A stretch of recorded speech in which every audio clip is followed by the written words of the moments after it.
I'm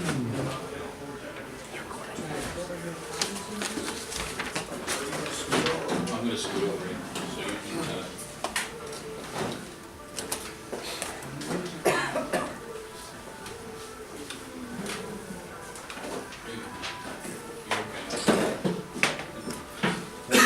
I'm just doing it because I was expecting it. No problem.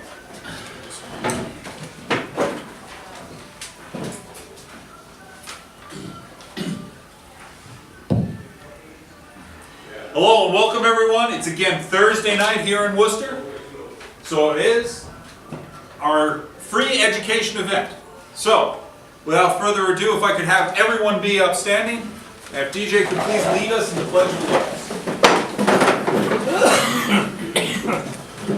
I pledge allegiance to the flag of the United States of America and to the republic for which it stands, one nation, under God, indivisible, with liberty and justice for all.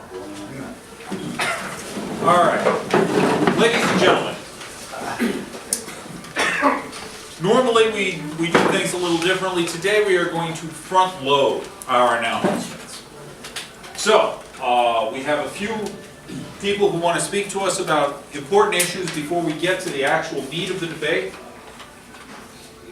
And we will be proceeding first with Mr. John Weston, who's going to talk to us about a tax that we are seeing in Rhode Island that is also being brought here to Massachusetts.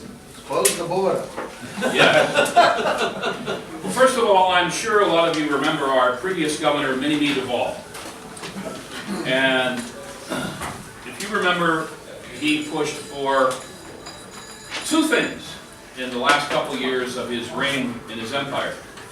One was a 1 cent per mile tax, or fee, whichever you want to look at it, to drive on roads in the Commonwealth of Massachusetts.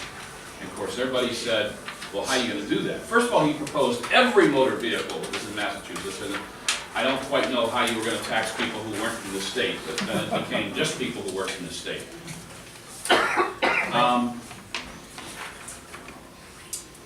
And he also, fought for the gas tax, which when I was on the radio, we fought a lot against it, and I bet there's a whole lot of people in this room that fought against that, and voted against it. But even though we have a governor that has an R after his name in, upstairs, who's doing a fairly decent job, and isn't spending money on curtains and audio visuals, I'm sure that the Democrat-controlled legislature is really eyeing what's going on.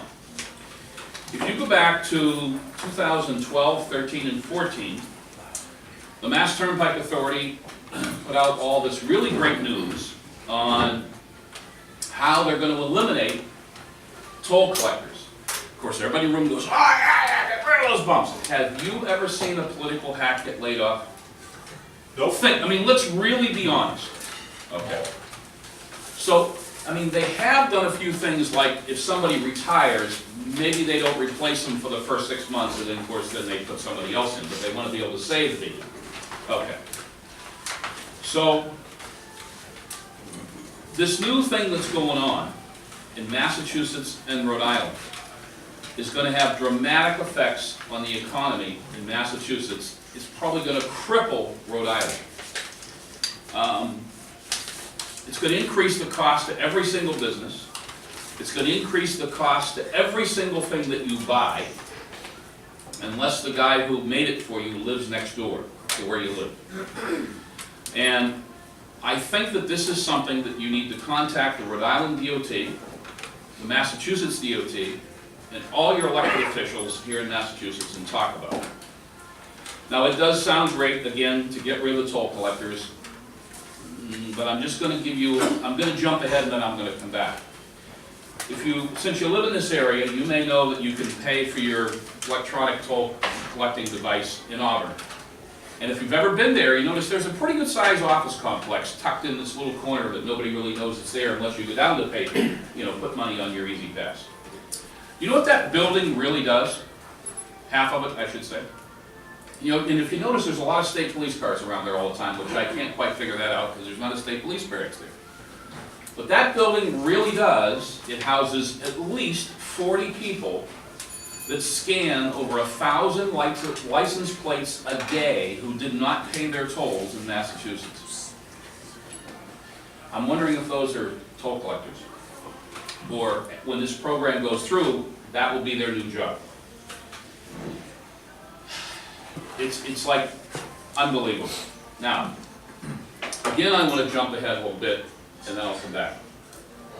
Has anybody here driven out of Boston or out of Metro West towards this way recently? Okay. Have you noticed that on the Mass Pike, about a half a mile before you come to 495, there's this massive head rack that goes across the highway now, Yeah, what is with that? all these transponder readers on it. Now, if the Mass Pike was really going to only electronically charge you, wouldn't those transponder readers be on the entrance ramp and on the exit ramp? Why would they be right there on the highway in the middle of it, and they're not on the exit ramps or on ramps? There's another Just- one right at the state police barracks too, eastbound. Yes, there is. Just want to plant that seed with you. Okay. I want to use the Tobin Bridge as an example. When transponders came in, it was $2.50. This is how they sold the program to people to go over the toll, which they put down to one way. And it was $3 if you had to go through a toll collector. Okay. Now what they do is if you don't have a transponder, one of these 40 individuals tracks how many times you drive on the Tobin Bridge and then sends you a bill monthly at $3 a piece. And oh, by the way, if you're out of state, they consider that a fine, so they send you a bill for $13 for every time you've done that. Now, in Massachusetts, they have the ability, which I still disagree with, to be able to suspend your driver's license, suspend your registration, and amongst the, a bunch of whole other things, right?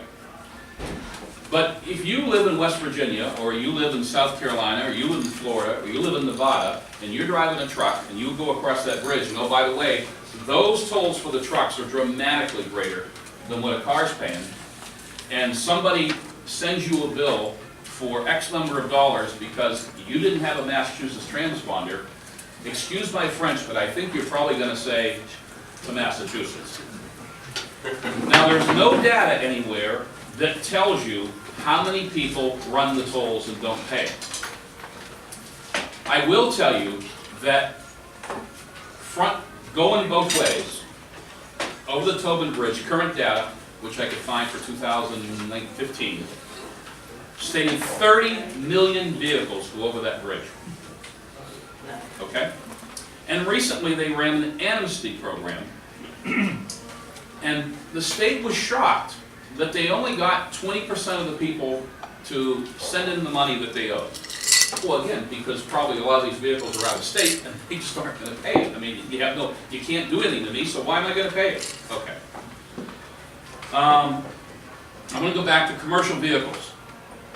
I'm going to give you an example in Massachusetts on commercial vehicles. Several times throughout the course of my automotive history, which goes back to 75, and my radio history goes back, I don't know, half a dozen years, I don't know what it is.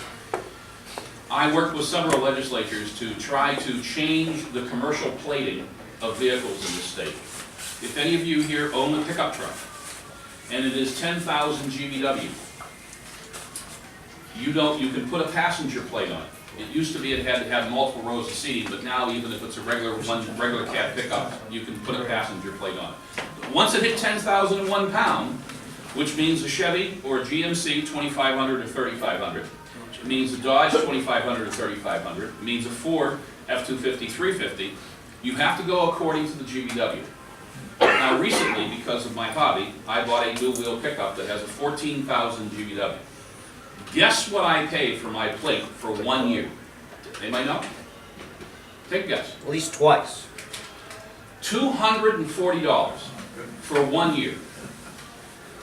My inspection sticker, because I'm over 10,001 pounds, has to be a TOT inspection sticker. Yep. It's not 39 bucks or whatever the heck it is, it's $125. Okay. So all these rules and regulations are for commercial vehicles, supposedly, they're coming up. I want to emphasize that when I went down to get a transponder for my pickup truck, they told me that I had to put a minimum of $100 in my account, and I had not get free like you do for your cars, but because I was a commercial vehicle, I had to pay $50 for my transponder. Okay. Now, Did you have to get certified for DOT?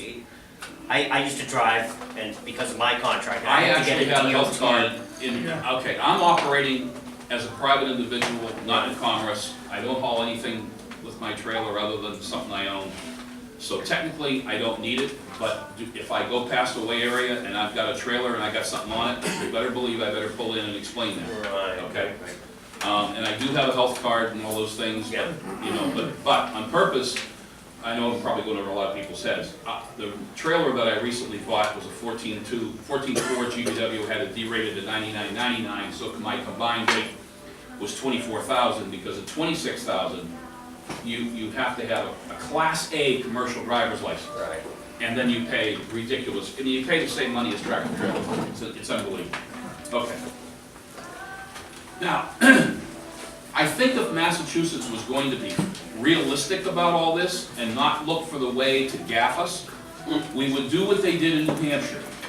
And obviously, we've probably all driven across the border at some point in time recently, and if you know on 93, 95, and Route 3, they have a massive overhead transponder that you can go through at highway speeds, not at 15 miles an hour, because don't kill my dad, signs are up, but you can go through at highway speeds so you don't slow down. If you're not a New Hampshire resident, or you don't have a transponder that will work, and they do have, off to the right, they have some toll collectors. Now, that makes sense to me. I'm not a fan of all these tolls, but we do have to raise some money to take care of the bridges and the roads, and of course, the big thing would be, let's stop robbing all the gas, you know, the taxes that are supposed to pay for that, because they've been robbing it, that's why we haven't been able to do it.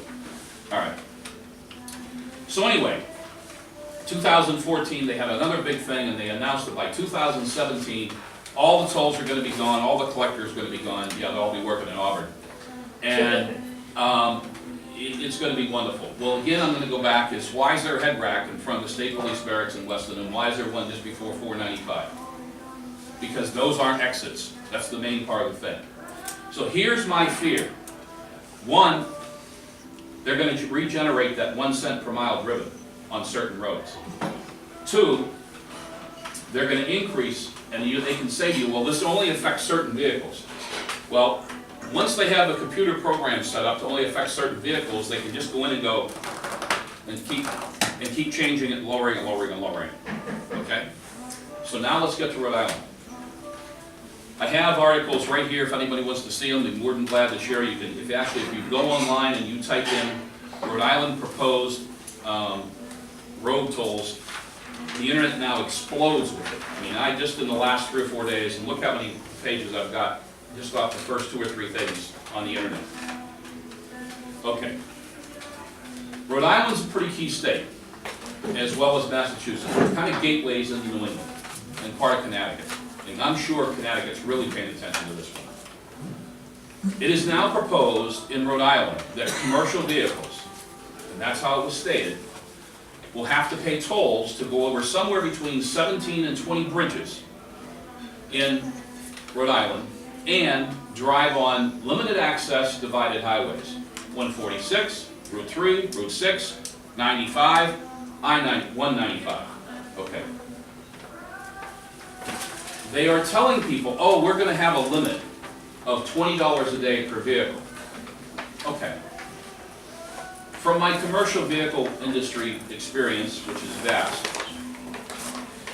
nationally, the average small business has about 5.5 vehicles in their fleet.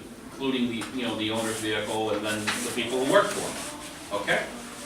So $20 a day times 6 days a week, $120 a week, times 52 weeks, $6,240, times 5.5 vehicles, $34,320 just got added to them, out of, you know, I should say taken away to small businesses. That's for the lowest common commercial vehicle. Now I'm really gonna scare you. Rhode Island has said they're not sure if they're gonna limit it to $20 because they really need money. Where have you heard that before? Has anybody ever gone to Providence and then driven down towards the Cape on 195? What is it, about a 20-minute ride from Providence to Seekonk at the border, if that? I mean, with traffic, at night it's maybe 15, right? Guess how much the tolls would be, because there's so many bridges you go across. This is proposed.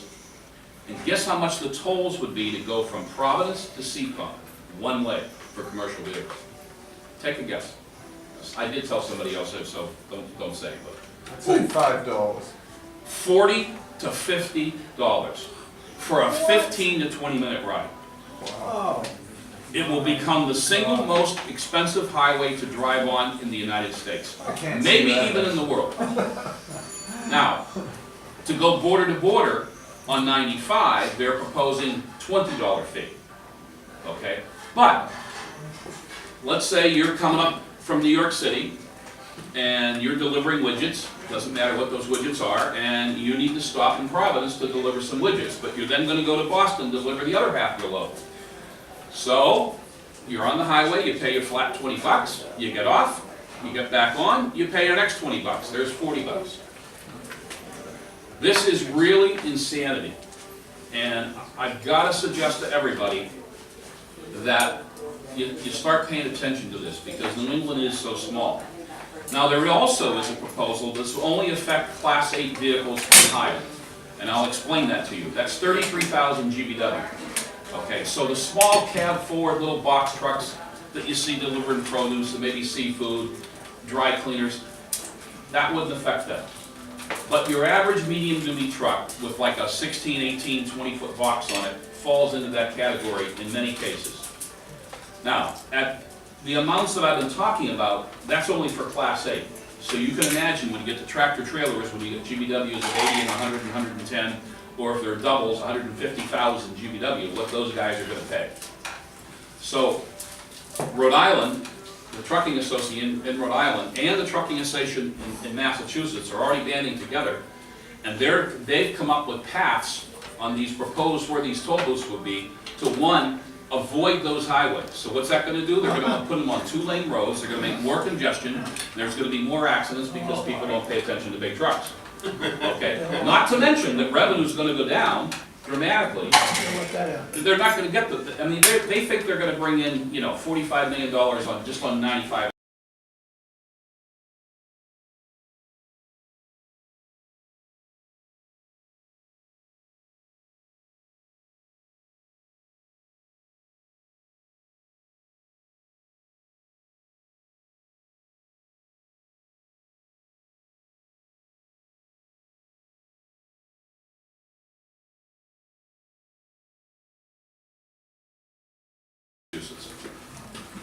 Okay.